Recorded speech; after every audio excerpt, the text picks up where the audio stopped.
दिल्ली के 2 करोड़ लोगों का ये जनतांत्रिक अधिकार है, दिल्ली के लोगों का ये हक है कि जिस सरकार को, आज हमारी सरकार है, कल किसी की भी सरकार हो सकती है, तो जिस सरकार को वो चुन के भेजें उस सरकार को काम करने की सारी शक्तियां होनी चाहिए, पावर होनी चाहिए। ये तो एक बेसिक जनतांत्रिक अधिकार है जिसको छीना गया है। तो आज सीपीआई ने अपनी सपोर्ट जनता के लिए, जनता के साथ दिल्ली के लोगों के लिए जाहिर की है। इसके लिए मैं आपका बहुत बहुत शुक्रिया अदा करता हूं। दूसरा, इसको जितना मैं स्टडी कर रहा हूं, मैं ये देख रहा हूं कि ये अगर कोई किसी को ये लगे कि ये दिल्ली हाफ स्टेट है इसलिए दिल्ली के लिए ऑर्डिनेंस आया है, ऐसा नहीं है। ये इस किस्म का ऑर्डिनेंस राजस्थान के लिए भी आ सकता है, for all the subjects in the concurrent list. ये पंजाब के लिए भी आ सकता है, हरियाणा के लिए भी आ सकता है, तमिलनाडु के लिए भी आ सकता है, केरला के लिए भी आ सकता है। कोई भी फुल स्टेट की सरकार ये ना समझे कि ये दिल्ली का मामला है। दिल्ली से तो इन्होंने शुरुआत की है, दिल्ली एक प्रयोग है।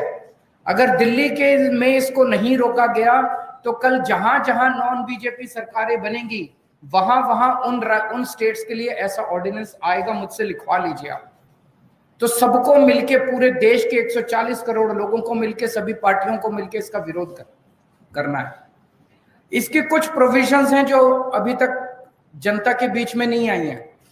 इन्होंने केवल सुप्रीम कोर्ट के आदेश को ही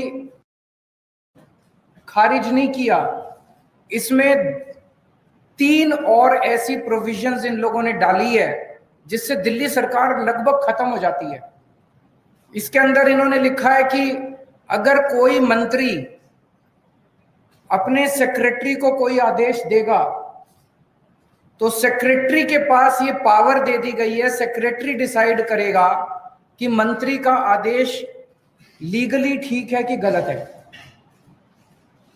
अगर सेक्रेटरी को लगता है कि मंत्री का आदेश लीगली ठीक नहीं है तो सेक्रेटरी मंत्री का आदेश मानने से इनकार कर सकता है। ये दुनिया के अंदर पहली बार हो रहा है कि सेक्रेटरी को मंत्री का बॉस बना दिया।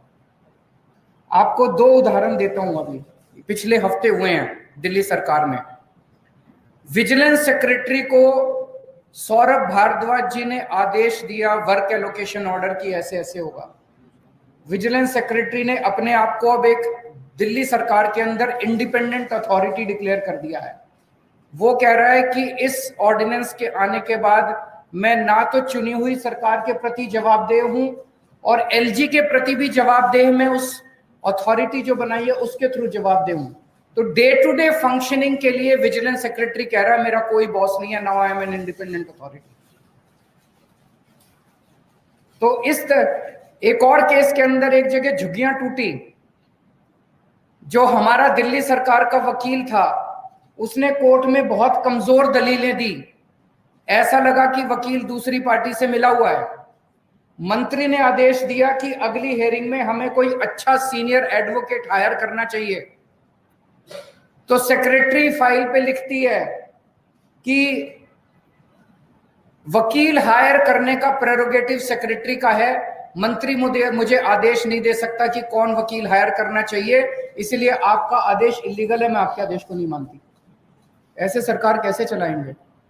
अब तो हर सेक्रेटरी ये डिसाइड कर रहा है कि कौन सा आदेश लीगल है और जिसको मर्जी इलीगल डिक्लेयर कर देते हैं। बस अब सेक्रेटरी की डिसीजन फाइनल है, वो सुप्रीम कोर्ट, हर सेक्रेटरी सुप्रीम कोर्ट का जज बन गया है।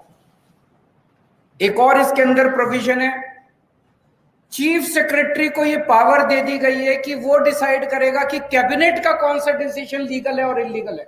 कैबिनेट सुप्रीम होती है, जैसे देश की कैबिनेट सुप्रीम है, राज्य की कैबिनेट सुप्रीम होती है। अब इसके अंदर ये पावर दे दी गई है, चीफ सेक्रेटरी तय करेगा कि कैबिनेट ने अगर कोई निर्णय लिया तो चीफ सेक्रेटरी डिसाइड करेगा कि वो निर्णय लीगल है कि इलीगल है।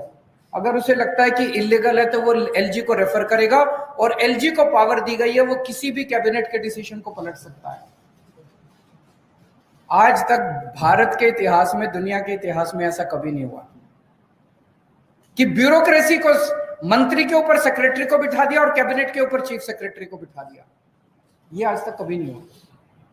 एक और इसके अंदर प्रोविजन है कि दिल्ली सरकार में जितने कमीशंस हैं, जितनी अथॉरिटीज हैं, स्टैट्यूटरी अथॉरिटीज हैं, जितनी बोर्ड्स हैं, उन सब का गठन अब केंद्र सरकार करेगी। तो दिल्ली जल बोर्ड का गठन अब केंद्र